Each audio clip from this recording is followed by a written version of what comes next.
فضیلت الشیخ حافظ ہشام الہی ظہیر صاحب سے میں گزارش کروں گا کہ وہ خطاب فرمائیں۔ نحمدہ ونصلی علی رسولہ الکریم، اما بعد، اعوذ باللہ من الشیطان الرجیم۔ یہ تھوڑا آگے کریں۔ الف لام میم ذالک الکتاب لا ریب فیہ۔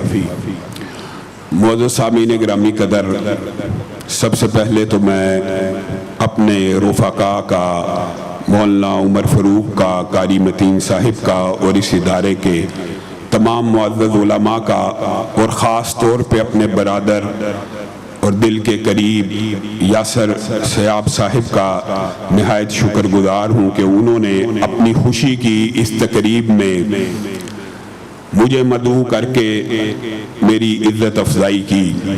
یاسر بھائی کے ساتھ بڑا پرانا اور گہرا تعلق ہے۔ آج کی یہ تقریب جن قراء اور حفاظ کے اعزاز میں منعقد کی گئی ہے، سب ساتھی دعا کریں اللہ رب العزت ان تمام بچوں کو عالم دین بنائے، حافظ قرآن بنائے اور عالم باعمل بنائے، اور جس نیت کے ساتھ ان کے والدین نے ان کے سینوں میں یہ عظیم الشان کتاب اتارنے کا منصوبہ بنایا، اللہ تعالیٰ ان کے منصوبوں کو پایہ تکمیل تک پہنچائے۔ رستے میں یاسر بھائی سے گفتگو ہو رہی تھی، ایک بات ضمنی طور پہ آئی ہے تو کہہ دیتا ہوں کہ اللہ کے فضل و کرم سے جب متمول گھرانوں کے لوگ اپنے بچوں کو دین کی فیلڈ میں اتارتے ہیں اور عالم دین بنانے کا ارادہ کرتے ہیں، تو اس سوچ اور فکر کے نتیجے میں کبھی احسان الہی ظہیر پیدا ہوتا ہے اور کبھی ڈاکٹر فضل الہی پیدا ہوتا ہے۔ متمول گھرانوں کے لوگ اگر اپنے بچوں سے یہ امید اور یہ آرزو کرنا بند کر دیں کہ ہمارے بچے پیسہ بنانے والی مشین بن جائیں، بلکہ ان سے یہ امیدیں وابستہ کریں کہ یہ بچے کل قیامت کے دن ہمارے لیے صدقہ جاریہ بنیں گے، اور ہمارے بہت بڑے ایک عالم دین تھے، نبینا تھے، ان کے بہن بھائی سارے کے سارے، کسی نے سی ایس ایس کیا ہوا تھا اور کسی نے سرکاری نوکری کی ہوئی تھی، اور ایک مرتبہ مولانا عبد المنان وزیر آبادی کی والدہ کو یہ خواب آیا کہ ان کے خامن ان کے خواب میں آئے ہیں۔ خواب حجت شرعی نہیں ہے لیکن تحدیث نعمت کے طور پہ بیان کر رہا ہوں۔ انہوں نے کہا میں نے باقی 10-11 بچوں کو بھی پڑھایا لکھایا، لیکن اللہ کی قسم مجھے ان کا کوئی فائدہ نہ ہوا۔ میرا یہ بیٹا جو عبد المنان وزیر آبادی ہے، میں نے اس کو پڑھایا لکھایا، نبینا تھا، دین کا عالم بنا دیا، اب میں قبر میں ہوں اور قبر کے اندر جنت کا ایک درجہ میرا بڑھا دیا جاتا ہے۔ میں اللہ سے پوچھتا ہوں یہ کیوں کر بڑھا ہے، تو مجھے پتا لگتا ہے میرا بیٹا سجدوں میں میرے لیے دعائیں کر رہا ہے۔ میرے بھائیوں، یہ وہ اعمال ہیں، یہ وہ حسن نیت ہے۔ اللہ رب العزت میرے اس بیٹے کو عالم باعمل بنائے۔ علی کو صرف اس لیے حافظ قرآن بنایا گیا کہ اس کے سینے میں یہ کتاب اترے گی اور وہ اس کی روشنی انشاءاللہ پوری دنیا میں پھیلائے گا۔ میرے بھائیوں، ایمانداری سے بتلاؤ جتنے بیٹھے ہو، مولانا عبد الغفار مدنی صاحب حافظہ اللہ کتنی عمدہ گفتگو کر رہے تھے۔ آج سے 100 سال قبل بتائیے، 100 سال قبل کا کوئی شخص اس دھرتی کے اوپر موجود ہے؟ 200 سال قبل کا کوئی شخص؟ آپ کے پردادا کے دادا میں سے کوئی ایک نام آپ کو یاد ہو؟ آپ کے پردادا کا نام آپ کو یاد ہو؟ لیکن امام احمد ابن حنبل کا نام زندہ ہے، امام بخاری کا نام زندہ ہے، امام ابن تیمیہ کا نام زندہ ہے۔ کیوں زندہ ہے؟ ان لوگوں نے دین کی خدمت کی ہے۔ تو آپ نیکی کے ایسے اعمال، نیکی کے ایسے میدان سرگرم اپنی زندگی میں کر جائیے کہ 100 سال 200 سال 300 سال گزر جائیں تو آپ کے لیے بھی کوئی سجدوں میں دعا کرنے والا ہو، آپ کے لیے بھی کوئی ہاتھ اٹھا کے دعائیں کرنے والا ہو۔ اور وہ کیسے ہو سکتا ہے؟ یہ قرآن کے جو قاری اور عالم ہوتے ہیں، ایک ایک عالم کے وجہ سے کئی قاری پیدا ہوتے ہیں، پھر ان کے شاگردوں سے قاری پیدا ہوتے ہیں۔ ایمانداری سے بتلائیے گا، آج بھی کوئی بخاری شریف اٹھا کے پڑھے، آج بھی کوئی بخاری شریف اٹھا کے پڑھے، حدیث پڑھ رہا ہے، پڑھ تو حدیث رہا ہے، تو کیا امام بخاری کو اس کا ثواب نہیں مل رہا؟ آج بھی جو مسجد النبی میں نماز پڑھ رہا ہے، کیا سیدنا عثمان کو اس کا ثواب نہیں مل رہا؟ یہ نیکیوں کے وہ کام ہیں، یہ نیکیوں کے وہ اعمال ہیں۔ اللہ رب العزت ہم سب کو نیکیوں کے ایسے منصوبے بنانے کی توفیق دے، اور ایسے بچوں کے حوصلہ افزائی کے لیے اس طرح کی تقریبات کا منعقد کرنا۔ سیکولر اور لبرل پارٹیزوں برتھ ڈے کو سیلیبریٹ کیا جاتا ہے، سیلیبریشن کس کی ہونی چاہیے؟ حفظ قرآن کی ہونی چاہیے، کہ بچوں نے حفظ کیا، ان کے سروں کے اوپر تاج کو تو اللہ رب العزت نے تو والدین کو بھی تاج پہنانا جس کی روشنی سے سورج بھی گہنا جائے گا، لیکن میں اور آپ بھی ان کے سروں کے اوپر ہاتھ کو پھیریں، ان کو پیار کریں، اور ان کی اس خوشی کو دوبالا کرنے کے لیے انہیں یہ احساس دلائیں کہ تم نے واقعی ایک مارکا سر انجام دیا ہے۔ بچہ او لیول میں اچھے نمبر لے لے، اے لیول میں اچھے نمبر لے لے، دنیاوی فیلڈ میں اس کو مبارکبادیں ملتی ہیں، لیکن یہ جو حفظ قرآن کرنے والے بچے ہیں یہ بیچارے آپ کے پیار کے مستحق ہیں، اور آپ کی خصوصی توجہ ان کو درکار ہے۔ میرے بھائیو، یہ جو قرآن پاک کی کتاب ہے، اس حوالے سے چند گزارشات کر کے اپنی بات کو ختم کروں گا۔ آج کل معاشرے میں ایسے فلاسفر اور ایسے عقلی اور منطقی لوگ پیدا ہو گئے ہیں، عجیب بات ہے، پھر بندہ کہتے ہوئے بھی ڈر جاتا ہے۔ رسول اللہ کی زبان کیا ہے؟ عربی۔ قرآن کی زبان کیا ہے؟ عربی۔ صحابہ کی زبان کیا ہے؟ عربی۔ جس بندے کو رسول اللہ کی زبان نہیں آتی، جس بندے کو صحابہ کی زبان نہیں آتی، جس بندے کو اس دین اور شریعت کی زبان نہیں آتی کہ جس دین اور شریعت کو اللہ نے عربی زبان میں نازل کیا، وہ لوگوں کو حدیثوں کے ترجمے سناتا ہے، وہ لوگوں کو حدیثوں کی تشریح بتاتا ہے، اور ایسی ہردہ سرائی کرتا ہے کہ انسان کا دل دکھ جاتا ہے۔ قرآن پاک کو بغیر ترجمہ پڑھنا ایسے ہے جیسے فرینچ میں گالیاں نکالنا، معاذ اللہ۔ ایمانداری سے بتائیے، یہ کسی عالم دین کا جملہ ہو سکتا ہے؟ قرآن پاک کو بغیر ترجمہ پڑھنا ایسے ہے، مرزا محمد علی جہلم میں بیٹھ کے یہ دعویٰ کر رہا ہے کہ قرآن پاک کو بغیر ترجمہ پڑھنا ایسے ہے جیسے فرینچ میں گالیاں نکالنا، معاذ اللہ۔ یہ حدیث کے بھی خلاف ہے۔ ہاں، جو بات حق ہے اس کو بھی بیان کرنا چاہیے۔ ہم بھی کہتے ہیں کہ قرآن پاک کو ترجمے کے ساتھ پڑھو، قرآن پاک کو سمجھ کر پڑھو، لیکن ایمانداری سے صرف ایک حدیث یاد کر لیجئے، اور اس طرح کے باطل جاہل جن کو زبان عربی کی الف با بھی نہیں آتی، ان کے مغالطوں اور وسوسوں سے بچ جائیے۔ سب کو یہ حدیث پتا ہے، لیکن آپ اس وقت اس کی بات سن کے انجوائے کر رہے ہوتے ہیں، اور میں ابھی پوچھوں گا انشاءاللہ، علم اتنا عام ہو گیا سب کو پتا ہوگا۔ رسول اللہ صلی اللہ علیہ وسلم نے فرمایا، ہر حرف کو قرآن پاک کے پڑھنے کی کتنی نیکی ہیں؟ الحمدللہ، سب کو پتا ہے نا کتنی نیکی ہیں؟ اور میں یہ نہیں کہتا الف لام میم ایک حرف ہے، بلکہ الف حرف ہے، لام حرف ہے، سب کو پتا ہے الحمدللہ۔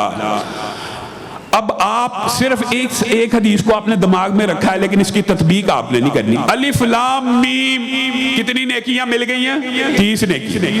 اٹھائیے تفسیریں، شیخ الحدیث بیٹھے ہیں، محدث دورہ عبد الغفار مدنی حفظہ اللہ بیٹھے، پوچھئے الف لام میم کا ترجمہ کیا ہے؟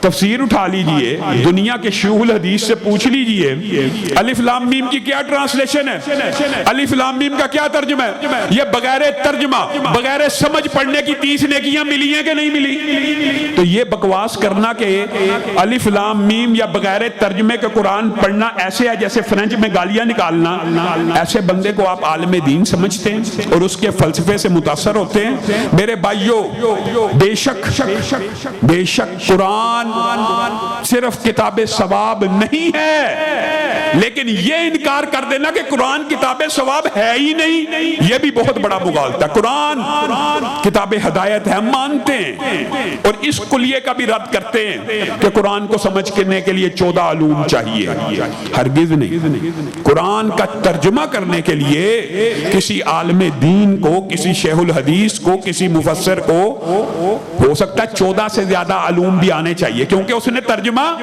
کرنا ہے۔ آپ سب نے اور میں نے ترجمہ پڑھنا ہے، کیا ہوا پڑھنا ہے۔ اس کیے ہوئے کو سمجھنے کے لیے 14 علوم کی ضرورت نہیں ہے، صرف آپ کو اردو زبان آتی ہے، آپ اس کو سمجھ سکتے ہیں۔ یہ فلسفہ بھی باطل ہے جو معاشرے میں پھیلایا گیا۔ ہرگز نہیں قرآن پاک کو ہاتھ لگانا، یہ قرآن پاک کو کھولنے سے پہلے 14 علوم آئیں گے، پھر آپ قرآن پاک کھولیں گے، اس کے علاوہ آپ گمراہ ہو جائیں گے۔ نہیں، ہدی للناس ہے، یہ لوگوں کی ہدایت کے لیے، یہ بات مانتے ہیں، اس فلسفے کا بھی رد کرتے ہیں، لیکن اس کا مطلب یہ ہے کہ قرآن کتاب ثواب ہی نہیں۔ یہ جو فلسفہ ہے، اس کا رد رسول اللہ صلی اللہ علیہ وسلم نے اپنی زندگی میں کیا۔ کون ہے جو نماز کے اندر 3 آیتوں کی تلاوت کر کے 3 اونٹنیوں جتنا انفاق فی سبیل اللہ کا ثواب لینا چاہتا ہے؟ 4 پڑھے گا 4، 5 پڑھے گا 5، 10 پڑھے گا 10۔ ایک اونٹنی خوبصورت اونچی لمبی توہان والی آج کے دور میں بھی 3 لاکھ 4 لاکھ کی ہے، 5 لاکھ کی بھی ہوتی ہے۔ 3 آیتیں صرف پڑھی، 10 لاکھ انفاق فی سبیل اللہ کا اجر و ثواب پا لیا۔ یہ تو تھا نماز میں۔ یہ ثواب ملا کہ نہیں ملا؟ بغیر ترجمے کے بھی ملا کہ نہیں ملا؟ اور جہاں تک بات ترجمے کے ساتھ سمجھ کے ہے، تو رسول اللہ صلی اللہ علیہ وسلم نے کہا، کون ہے جو وادی بطحا سے 2 تازہ موٹی تازی اونٹنیوں کو، کوہانوں والیوں کو بغیر ظلم کے، بغیر زور و زبردستی کے حاصل کرنا چاہے، یعنی اس کا بھی انفاق فی سبیل اللہ اور اس کا بھی اجر و ثواب چاہے؟ مفہوم یہی ہے۔ ہر ساتھی نے کہا کہ ہم چاہتے ہیں، تو رسول اللہ نے کہا پھر تم مسجدوں میں کیوں نہیں آتے اور وہاں پہ آ کے اللہ کے کلام میں سے صرف 2 آیتوں کو سمجھ کر پڑھ لو۔ یہ سمجھ کے پڑھنے کی فضیلت ہے، بغیر سمجھ کے تھا الف لام میم 10 نیکیاں، اور اگر سمجھ کے پڑھا جائے تو رسول اللہ نے کہا اگر 2 آیتیں سمجھ کے پڑھ لی تو 2 اونٹنیوں کو اللہ کے راستے میں خرچ کرنے کا اجر و ثواب پالو گے۔ اب بتائیے 2 آیتیں، ہم میں سے کون ایسا ہے؟ یہ ہمارا قصور ہے، ہم غافل ہیں۔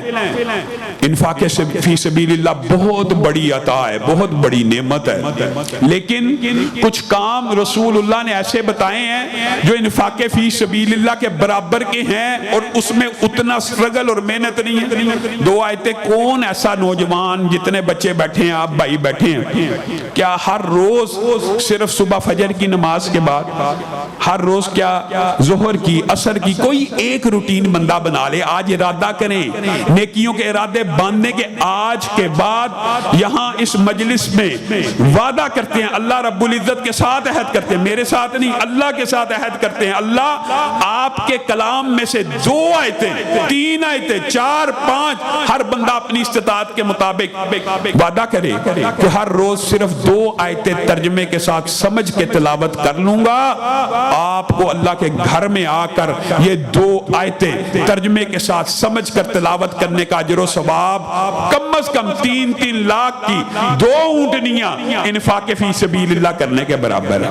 کیا اس بات کے لیے تیار ہیں؟ ارادہ کریں، ارادہ عہد کریں کہ صرف 2 آیتیں پڑھنا کیا مشکل ہے؟ یہ ثواب ہے۔ اور اگر ثواب کی باتیں کریں تو سنن نبی داؤد کی بھی ایک حدیث آ گئی ہے۔ یہ قرآن کا جو آج آپ نے موضوع رکھا ہے، اللہ کے فضل و کرم سے علماء اس کے اوپر ایک سال جمعہ پڑھاتے ہیں، ایک قرآن کے موضوع کے اوپر، تو اتنا مفصل موضوع ہے، صرف ان میں سے چند باتیں آپ کے گوش گزار کرنا چاہتا ہوں۔ ایک یہ ثواب کی کتاب بھی ہے، کتاب ہدایت بھی ہے، ایک ثواب اور اجر ایسا ہے کہ کوئی بندہ قرآن پاک کی 1000 آیتوں کا اگر قیام کرے، 1000 آیتوں کا اگر قیام کرے، 2 رکعت کے اندر کر لے، 8 رکعت کے اندر کر لے، تو کل قیامت کے دن اس کے نامہ اعمال میں ایک ایسا خزانہ لکھ دیا جاتا ہے. ادھر آپ نے 1000 آیتوں کا قیام کیا، ادھر آپ کے نامہ اعمال میں کل قیامت کے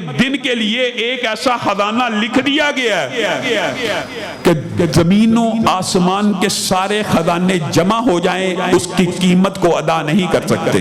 اور 1000 آیات بہرحال آپ کو سننے میں زیادہ لگ رہی ہیں، لیکن آج آپ نے یہ بھی ارادہ کرنا ہے کہ ہر ہفتے کے ایک دن کو مختص کر کے یا کسی بھی دن کو ارادہ کریں کہ ہم نے اپنی زندگی کی یہ روٹین بنانی ہے کہ ہر ہفتے ایک رات ایسی ضرور آئے گی اللہ رب العزت کی بارگاہ میں کھڑے ہوں گے اور 1000 آیتوں کا قیام کریں گے.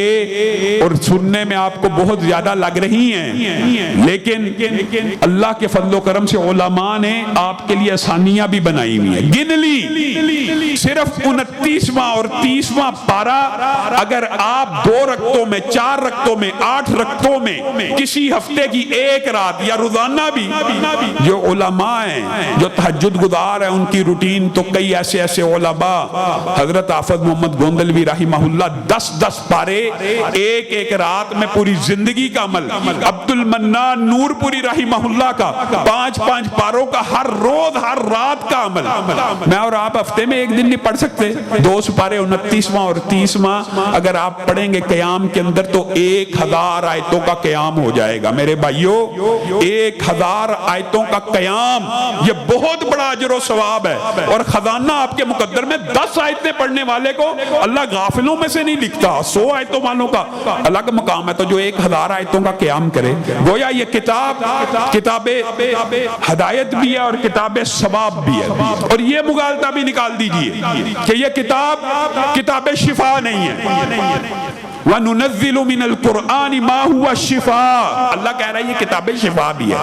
یہ جو آپ آج کل فلاسفر سے عقلی اور منطقی اور اس طرح کی باتیں سن رہی ہیں نا، یہ قرآن پاک معاذ اللہ کتنا رقیق اور غلیظ جملہ ہے. قرآن پاک کی مماثلت فرینچ کی گالیوں کے ساتھ، اور قرآن پاک کا رد جی اس کو جی آپ نے شفا کے لیے رکھا ہوا ہے، جی اس کو ثواب کے لیے رکھا ہوا ہے. بھائی جہاں کی بات ہے وہاں تک رکھو، کتاب ہدایت بھی ہے، لیکن اس بات کا انکار کر دینا کتاب شفا ہی نہیں ہے. اللہ رب العزت کہہ رہا کتاب شفا ہے. سب ساتھیوں کو وہ حدیث پتا ہے، رسول اللہ کے صحابی گئے تھے، بچھو کاٹا تھا، بعض روایات میں سانپ کاٹا تھا، سب کو پتا ہے. دم کیا تھا کس کا دم کیا تھا؟ سورہ فاتحہ کا. الحمدللہ سب کو پتا ہے سورہ فاتحہ کا دم کیا تھا. صرف فاتحہ پڑھی تھی، شفا ملی تھی کہ نہیں تھی ملی؟ صرف فاتحہ سے شفا ملی تھی کہ نہیں تھی ملی؟ لیکن اس بات کا بھی ہم رد کرتے ہیں. جو بات رد کرنے والی ہے اس کا رد کرنا چاہیے. شفا کیسے ملی تھی؟ پڑھ کے ملی تھی کہ لٹکا کے ملی تھی گلے میں؟ پڑھ کے ملی. ایمانداری سے بتلائیے گا آب زمزم میں شفا ہے جس نیت سے پیا جائے نیت مراد پوری ہوتی ہے. شہد میں شفا ہے، کلونجی میں شفا ہے. اگر کوئی بندہ شہد کی بوتل گلے میں لٹکا کے چلنا پھرنا شروع کر دے اور آپ میں سے کوئی اس کو روک کے پوچھے یہ کیا ہے؟ یہ جی قرآن پاک میں شفا ہے، شہد کے بارے میں قرآن میں آیا شفا ہے، میں نے گلے میں لٹکائی ہوئی. تو آپ میں سے یہ بچہ بھی، چھوٹا بچہ بھی اٹھ کے کیا کہے گا؟ اللہ کے بندے پیے گا تو شفا ملے گی کہ لٹکائی پھرے گا تو شفا مل جائے گی؟ کلونجی گلے میں لٹکانے سے شفا مل جائے گی، شہد گلے میں لٹکانے سے شفا مل جائے گی. آب زمزم کی 10 لیٹر کی بوتل اپنی کمر پہ لاد لے، سارا دن چکر کھاتا رہے، اس سے شفا مل جائے گی؟ اور بھائی پیے گا تو ملے گی. تو قرآن پاک لادنے سے اور قرآن پاک کے تعویذ باندھنے سے اور قرآن پاک جیب میں رکھنے سے شفا ملے گی کہ پڑھنے سے ملے گی؟ عام فہم بات ہے. اس بات کو ہم مانتے ہیں، لیکن یہی انکار کر دینا جی قرآن میں شفا ہی نہیں. میں اپنی زندگی کا، وہ تو رسول اللہ صلی اللہ علیہ وسلم کا واقعہ ہے نا. ہمارے ایک دوست ہیں، ان کو بلڈ کینسر ہوا. عبید الرحمن محسن صاحب کے ٹیچر فیلو ہیں وہ آپس میں.